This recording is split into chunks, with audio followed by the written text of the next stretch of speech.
I get asked quite often about what is the best gym tool to have. If you're going to pick one tool, this is what I would pick.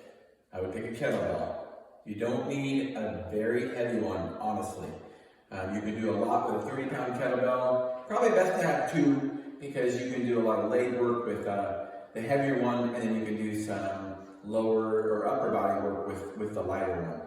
But the great thing about a kettlebell, unlike a dumbbell, is because it doesn't stabilize like a dumbbell, you have to engage your core in order to use a kettlebell. So anytime you're pressing up with a kettlebell, you're engaging your core. So that's one movement right there. All basic kettlebell movements stem from the kettlebell swing, really, in reality. And it's basically like hiking a football. So if you notice, you'll notice when somebody does bad kettlebell technique, go to the gym and watch them. They'll be doing this.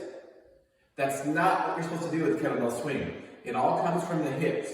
Notice how my upper body is mostly relaxed. It's not that you're not getting a bicep and tricep workout. It's just that most of it is in the hips. The power comes from the hips. So you snap the hips, and it's like you want to throw the kettlebell. So pretend you're throwing the kettlebell. You don't want to need to go really high. Just snap the hips. And from that movement, there's many other things you can do. You can do one-handers for one, and you can do that. You can do that. Lots of stuff with the kettlebell.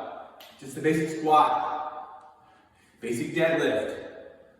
Many different things. You can work your shoulders, you can work your triceps, shoulders, biceps.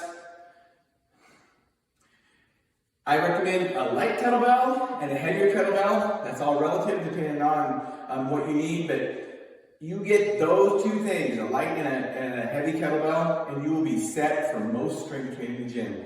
I rarely use more than a 30-pound kettlebell. Thanks for listening.